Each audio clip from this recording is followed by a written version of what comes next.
The Quran is borrowed from both Jewish and Christian myths. The doings and sayings of Moses and Abraham and Jesus, being so ill-founded and so inconsistent, as well as so often immoral, one must proceed in the same spirit of inquiry to what many believe is the last revelation, that of the Prophet Muhammad and his Quran or recitation. Here again, the angel or archangel, Gabriel, is found at work, dictating surahs or verses to a person of little or no learning. Here again are stories of a Noah-like flood, and injunctions against idol worship. Here again the Jews are the first recipients of the message, and the first both to hear it and to discard it. And here again there is a vast commentary of doubtful anecdote about the actual doings and sayings of the Prophet, this time known as the Hadith. Islam is at once the most and the least interesting of the world's monotheisms. It builds upon its primitive Jewish and Christian predecessors, selecting a chunk here and a shard there, and thus if these fall, it partly falls also. Its founding narrative likewise takes place within an astonishingly small compass, and relates facts about extremely tedious local quarrels. None of the original documents, such as they are, can be contrasted with any Hebrew or Greek or Latin texts. Almost all of the tradition is oral, and all of it is in Arabic. Indeed, many authorities agree that the Quran is only intelligible in that tongue, which is itself subject to innumerable idiomatic and regional inflections. This would leave us on the face of it with the absurd and potentially dangerous conclusion that God was a monoglot. Before me is a book introducing Muhammad, written by two extremely unctuous British Muslims, who are hoping to present a friendly version of Islam to the West. Ingratiating and selective as their text may be, they insist that, as the literal word of God, the Quran is the Quran only in the original revealed text. A translation can never be the Quran, that inimitable symphony, the very sound of which moves men and women to tears. A translation can only be an attempt to give the barest suggestion of the meaning of words contained in the Quran. This is why all Muslims, whatever their mother tongue, always recite the Quran in its original Arabic. The authors go on to make some highly disobliging observations about the Penguin translation by N.J. Dawood, which makes me glad that I have always employed the Picthall version, but no likelier to be convinced that if I wish to become a convert, I must master another language. In my own country of birth, I am sadly aware that there is a beautiful, poetic tradition unavailable to me, because I will never know the marvellous tongue called Gaelic. Even if God is or was an Arab, an unsafe assumption, how could he expect to reveal himself by way of an illiterate person who in turn could not possibly hope to pass on the unaltered, let alone unalterable, words? The point may seem minor, but it is not. To Muslims, the enunciation of the divine to a person of extreme unlettered simplicity has something of the same value as the humble vessel of the Virgin Mary has to Christians. It also possesses the same useful merit of being entirely unverifiable and unfalsifiable. Since Mary must be presumed to have spoken Aramaic and Muhammad Arabic, it can, I suppose, be granted that God is in fact multilingual and can speak any language he chooses. He opted in both cases to use the Archangel Gabriel as the intermediate deliverer of his message. However, the impressive fact remains that all religions have staunchly resisted any attempt to translate their sacred texts into languages understanded of the people, as the Cranmer Prayer Book phrases it. There would have been no Protestant Reformation if it were not for the long struggle to have the Bible rendered into the Vulgate, and the priestly monopoly therefore broken. Devout men like Wycliffe, Coverdale, and Tyndale were burned alive for even attempting early translations. The Catholic Church has never recovered from its abandonment of the mystifying Latin ritual, and the Protestant mainstream has suffered hugely from rendering its own Bibles into more everyday speech. Some mystical Jewish sects still insist on Hebrew and play Kabbalistic word games, even with the spaces between letters, but, among most Jews too, the supposedly unchangeable rituals of antiquity have been abandoned. The spell of the clerical class has been broken. Only in Islam has there been no reformation, and to this day, any vernacular version of the Quran must still be printed with an Arabic parallel text. This ought to arouse suspicion, even in the slowest mind. Later Muslim conquests, impressive in their speed and scope and decisiveness, have lent point to the idea that these Arabic incantations must have had something to them. But if you allow this cheap earthly victory as a proof, you allow the same to Joshua's blood-soaked tribesmen, or to the Christian crusaders and conquistadors. There is a further objection. All religions take care to silence or to execute those who question them, and I choose to regard this recurrent tendency as a sign of their weakness rather than their strength. It has, however, been some time since Judaism and Christianity resorted openly to torture and censorship. Not only did Islam begin by condemning all doubters to eternal fire, but it still claims the right to do so in almost all of its dominions, and still preaches that these dominions can and must be extended by war. There has never been an attempt in any age to challenge or even investigate the claims of Islam that has not been met with extremely harsh and swift repression.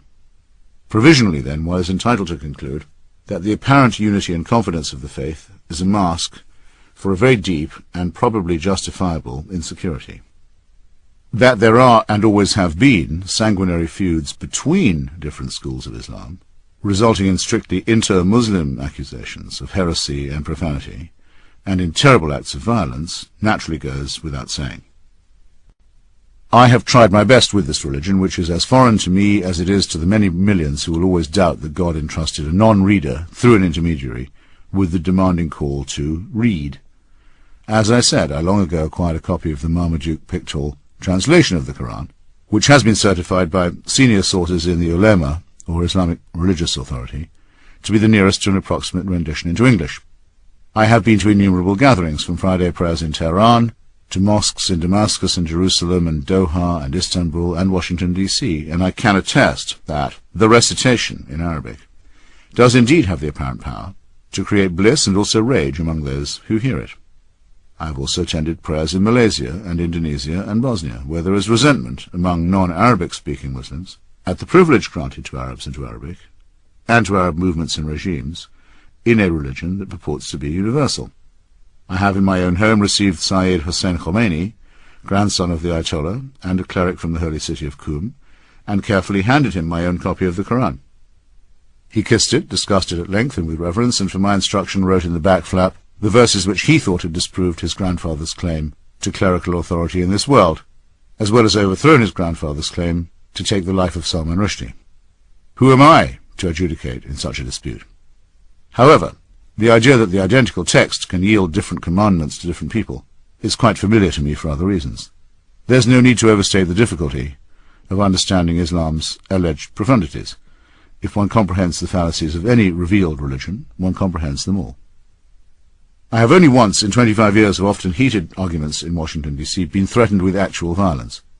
This was when I was at dinner with some staffers and supporters of the Clinton White House. One of those present, a then well-known Democratic pollster and fundraiser, questioned me about my own most recent trip to the Middle East. He wanted my opinion as to why the Muslims were so all-fired goddamn fundamentalist. I ran through my repertoire of explanations, adding that it was often forgotten that Islam was a relatively young faith and still in the heat of its self-confidence. Not for Muslims the crisis of self-doubt that had overtaken Western Christianity. I added that, for example, while there was little or no evidence for the life of Jesus, the figure of the Prophet Muhammad was by contrast a person in ascertainable history. The man changed colour faster than anyone I've ever seen. After shrieking that Jesus Christ had meant more to more people than I could ever imagine, and that I was disgusting beyond words for speaking so casually, he drew back his foot and aimed a kick which only his decency, conceivably his Christianity, prevented him from landing on my shin. He then ordered his wife to join him in leaving. I now feel that I owe him an apology, or at least half of one. Although we do know that a person named Muhammad almost certainly existed within a fairly small bracket of time and space, we have the same problem as we do in all the precedent cases. The accounts that relate his deeds and words were assembled many years later and are hopelessly corrupted into incoherence by self-interest, rumour, and illiteracy. The tale is familiar enough, even if it is new to you. Some Meccans of the 7th century followed an Abrahamic tradition, and even believed that their temple, the Kaaba, had been built by Abraham. The temple itself, most of its original furnishings having been destroyed by later fundamentalists, notably the Wahhabis, is said to have become depraved by idolatry. Muhammad, the son of Abdullah, became one of those Hunafa, who turned away to seek solace elsewhere. Retiring to a desert cave on Mount Hira for the month of heat, or Ramadan, he was asleep or in a trance, I'm quoting Pictorial's commentary, when he heard a voice commanding him to read. He replied twice that he was unable to read, and was thrice commanded to do so. Eventually asking what he should read, he was further commanded in the name of a Lord who created man from a clot of blood. After the angel Gabriel, who so identified himself, had told Muhammad that he was to be Allah's messenger, and had departed, Muhammad confided in his wife, Khadijah. On their return to Mecca, she took him to meet her cousin, an elderly man named Waraka ibn Nufal, who knew the scriptures of the Jews and Christians. This whiskered veteran declared that the divine envoy who once visited Moses had come again to Mount Hira. From then on, Muhammad adopted the modest title of Slave of Allah, the latter word being simply the Arabic for God. The only people who at first took the smallest interest in Muhammad's claim were the greedy guardians of the temple at Mecca, who saw it as a threat to their pilgrimage business, and the studious Jews of Yathrib, a town 200 miles distant, who had been for some time proclaiming the advent of the Messiah. The first group became more threatening, and the second more friendly, as a result of which Muhammad made the journey, or hijrah, to Yathrib, which is now known as Medina. The date of the flight counts as the inauguration of the Muslim era. But as with the arrival of the Nazarene in Jewish Palestine, which began with so many cheerful heavenly auguries, this was all to end very badly, with the realization on the part of the Arabian Jews that they were faced with yet another disappointment, if not indeed another impostor.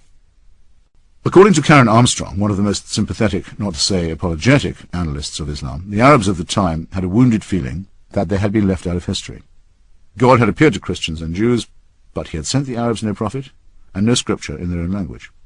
Thus, though she does not put it this way, the time for someone to have a local revelation was long overdue, and once having had it, Muhammad was not inclined to let it be criticized as second-hand by adherents of older faiths. The record of his 7th century career, like the books of the Old Testament, swiftly becomes an account of vicious quarrels between a few hundred or sometimes a few thousand unlearned villagers and townspeople, in which the finger of God was supposed to settle and determine the outcome of parochial disputes. As with the primeval bloodlettings of the Sinai and Canaan, which are likewise unattested by any independent evidence, millions of people have been held hostage ever since by the supposedly providential character of these ugly squabbles. There is some question as to whether Islam is a separate religion at all. It initially fulfilled a need among Arabs for a distinctive or special creed, and is forever identified with their language and their impressive later conquests, which, while not as striking as those of the young Alexander of Macedonia, certainly conveyed an idea of being backed by a divine will, until they petered out at the fringes of the Balkans and the Mediterranean. But Islam, when examined, is not much more than a rather obvious and ill-arranged set of plagiarisms, helping itself from earlier books and traditions as occasion appeared to require. Thus, far from being born in the clear light of history, as Ernest Renan so generously phrased it, Islam in its origins is just as shady and approximate as those from which it took its borrowings. It makes immense claims for itself, invokes prostrate submission or surrender as a maxim to its adherents, and demands deference and respect from non-believers into the bargain. There is nothing, absolutely nothing, in its teachings that can even begin to justify such arrogance and presumption. The Prophet died in the year 632 of our own approximate calendar. The first account of his life was set down a full 120 years later by Ibn Ishaq, whose original was lost and can only be consulted through its reworked form, authored by Ibn Hisham, who died in 834. Adding to this hearsay and obscurity, there is no agreed-upon account of how the Prophet's followers assembled the Quran, or of how his various sayings, some of them written down by secretaries, became codified. And this familiar problem is further complicated, even more than in the Christian case, by the matter of succession. Unlike Jesus, who apparently undertook to return to earth very soon, and who, Pache, the absurd Dan Brown, left no known descendants, Muhammad was a general and a politician, and though, unlike Alexander of Macedonia, a prolific father, left no instruction as to who was to take up his mantle. Quarrels over the leadership began almost as soon as he died, and so Islam had its first major schism between the Sunni and the Shia before it had even established itself as a system. We need take no side in the schism, except to point out that one at least of the schools of interpretation must be quite mistaken. And the initial identification of Islam with an earthly caliphate made up of disputatious contenders for the said mantle marked it from the very beginning as man-made. It is said by some Muslim authorities that during the first caliphate of Abu Bakr, immediately after Muhammad's death, concern arose that his orally transmitted words might be forgotten. So many Muslim soldiers had been killed in battle that the number who had the Quran safely lodged in their memories had become alarmingly small. It was therefore decided to assemble every living witness, together with pieces of paper, stones, palm leaves, shoulder blades, ribs and bits of leather on which sayings had been scribbled, and give them to Zayd ibn Thabit, one of the Prophet's former secretaries, for an authoritative collation. Once this had been done, the believers had something like an authorized version. If true, this would date the Quran to a time fairly close to Muhammad's own life, but we swiftly discover that there is no certainty or agreement about the truth of the story. Some say that it was Ali, the fourth and not the first caliph, and the founder of Shi'ism, who had the idea. Many others, the Sunni majority, assert that it was Caliph Uthman, who reigned from 644 to 656, who made the finalized decision. Told by one of his generals that soldiers from different provinces were fighting over discrepant accounts of the Quran, Uthman ordered Zayd ibn Thabit to bring together the various texts, unify them, and have them transcribed into one. When this task was complete, Uthman ordered standard copies to be sent to Kufa, Basra, Damascus, and elsewhere, with a master copy retained in Medina. Uthman thus played the canonical role that had been taken in the standardization and purging and censorship of the Christian Bible by Irenaeus and by Bishop Athanasius of Alexandria. The role was called, and some texts were declared sacred and inerrant, while others became apocryphal. Outdoing Athanasius, Uthman ordered that all earlier and rival editions be destroyed. Even supposing this version of events to be correct, which would mean that no chance existed for scholars ever to determine or even dispute what really happened in Muhammad's time, Uthman's attempt to abolish disagreement was a vain one. The written Arabic language has two features that make it difficult for an outsider to learn. It uses dots to distinguish consonants like B and T, and in its original form it had no sign or symbol for short vowels, which could be rendered by various dashes or comma-type marks. Vastly different readings, even of Uthman's version, were enabled by these variations. Arabic script itself was not standardized until the later part of the 9th century, and in the meantime, the undotted and oddly voweled Quran was generating wildly different explanations of itself, as it still does. This might not matter in the case of the Iliad, but remember that we are supposed to be talking about the unalterable and final word of God. There is obviously a connection between the sheer feebleness of this claim and the absolutely fanatical certainty with which it is advanced. To take one instance that can hardly be called negligible, the Arabic words written on the outside of the Dome of the Rock in Jerusalem are different from any version that appears in the Quran. The situation is even more shaky and deplorable when we come to the Hadith, or that vast orally generated secondary literature which supposedly conveys the sayings and actions of Muhammad, the tale of the Quran's compilation, and the sayings of the companions of the Prophet. Each Hadith, in order to be considered authentic, must be supported in turn by an isnad, or chain, of supposedly reliable witnesses. Many Muslims allow their attitude to everyday life to be determined by these anecdotes. Regarding dogs as unclean, for example, on the sole ground that Muhammad is said to have done so. My own favourite tale goes the other way. The Prophet is said to have cut off the long sleeve of his garment, rather than disturb a cat that was slumbering on it. Cats in Muslim lands have been generally spared the awful treatment visited on them by Christians, who've often regarded them as satanic familiars of witches. As one might expect, the 6 authorized collections of hadith, which pile hearsay upon hearsay through the unwinding of the long spool of isnads, A told B, who had it from C, who learned it from D, were put together centuries after the events they purport to describe. One of the most famous of the 6 compilers, Bukhari, died 238 years after the death of Muhammad.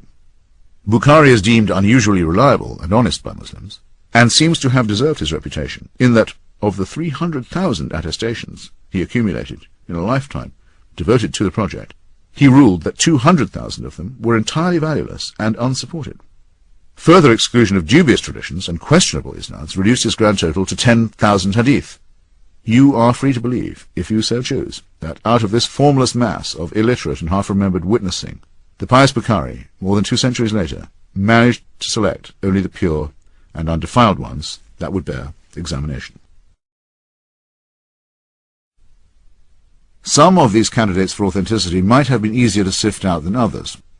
The Hungarian scholar Ignác Goldziher, to quote a recent study by Reza Arslan, was among the first to show that many of the hadith were no more than verses from the Torah and the Gospels, bits of rabbinic sayings, ancient Persian maxims, passages of Greek philosophy, Indian proverbs, and even an almost word-for-word reproduction of the Lord's Prayer. Great chunks of more or less straight biblical quotation can be found in the hadith, including the parable of the workers hired at the last moment and the injunction, "Let not thy left hand know what thy right hand doeth," the last example meaning that this piece of pointless pseudo-profundity has a place in 2 sets of revealed scripture. Aslan notes that by the time of the 9th century, when Muslim legal scholars were attempting to formulate and codify Islamic law through the process known as ijtihad, they were obliged to separate many hadith into the following categories: lies told for material gain and lies told for ideological advantage. Quite rightly, Islam effectively disowns the idea that it is a new faith, let alone a cancellation of the earlier ones, and it uses the prophecies of the Old Testament and the Gospels of the New like a perpetual crutch or fund to be leaned on or drawn upon. In return for this derivative modesty, all it asks is to be accepted as the absolute and final revelation. As might be expected, it contains many internal contradictions. It is often cited as saying that there is no compulsion in religion, and as making reassuring noises about those of other faiths being peoples of the book, or followers of an earlier revelation. The idea of being tolerated by a Muslim is as repulsive to me as the other condescensions, whereby Catholic and Protestant Christians agree to tolerate one another, or extend toleration to Jews. The Christian world was so awful in this respect and for so long, that many Jews preferred to live under Ottoman rule and submit to special taxes and other such distinctions. However, the actual Quranic reference to Islam's benign tolerance is qualified because some of these same peoples and followers may be such of them as are bent on evil-doing, and it takes only a short acquaintance with the Quran and the Hadith to discover other imperatives, such as the following: nobody who dies and finds good from Allah in the hereafter would wish to come back to this world even if he were given the whole world and whatever is in it, except the martyr who, on seeing the superiority of martyrdom, would like to come back to the world and be killed again. Or, God will not forgive those who serve other gods beside him, but he will forgive whom he will for other sins. He that serves other gods besides God is guilty of a heinous sin. I chose the first of these two violent excerpts from a whole thesaurus of unsavoury possible ones, because it so perfectly negates what Socrates is reported to have said in Plato's Apology, to which I am coming. And I chose the second because it is such a patent and abject borrowing from the Ten Commandments. The likelihood that any of this humanly derived rhetoric is inerrant, let alone final, is conclusively disproved, not just by its innumerable contradictions and incoherencies, but by the famous episode of the Quran's alleged satanic verses, out of which Salman Rushdie was later to make a literary project.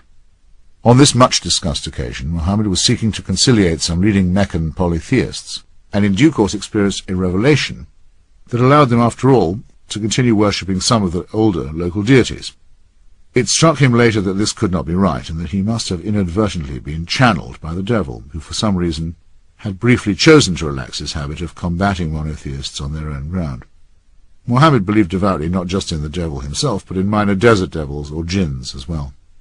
It was noticed even by some of his wives that the Prophet was capable of having a revelation that happened to suit his short-term needs, and he was sometimes teased about it. We are further told, on no authority that need be believed, that when he experienced revelation in public, he would sometimes be gripped by pain and experience loud ringing in his ears. Beads of sweat would burst out on him even on the chilliest of days. Some heartless Christian critics have suggested that he was an epileptic, though they fail to notice the same symptoms in the seizure experienced by Paul on the road to Damascus. But there is no need for us to speculate in this way. It is enough to rephrase David Hume's unavoidable question. Which is more likely? That a man should be used as a transmitter by God to deliver some already existing revelations, or that he should utter some already existing revelations and believe himself to be, or claim to be, ordered by God to do so. As for the pains and the noises in the head or the sweat, one can only regret the seeming fact that direct communication with God is not an experience of calm, beauty, and lucidity. The physical existence of Muhammad, however poorly attested by the Hadith, is a source of both strength and weakness for Islam. It appears to put it squarely in the world, and provides us with plausible physical descriptions of the man himself, but it also makes the whole story earthy, material, and gross. We may flinch a little at this mammal's betrothal to a 9-year-old girl, and at the keen interest he took in the pleasures of the dining table, and the division of the spoils after his many battles and numerous massacres. Above all, and here is a trap that Christianity has mostly avoided, by awarding its prophet a human body but a non-human nature, he was blessed with numerous descendants and thus placed his religious posterity in a position where it was hostage to his physical one. Nothing is more human and fallible than the dynastic or hereditary principle, and Islam has been racked from its birth by squabbles between princelings and pretenders, all claiming the relevant drop of original blood. If the total of those claiming descent from the founder was added up, it would probably exceed the number of holy nails and splinters that went to make up the 1,000-foot cross on which, judging by the number of splinter-shaped relics, Jesus was evidently martyred.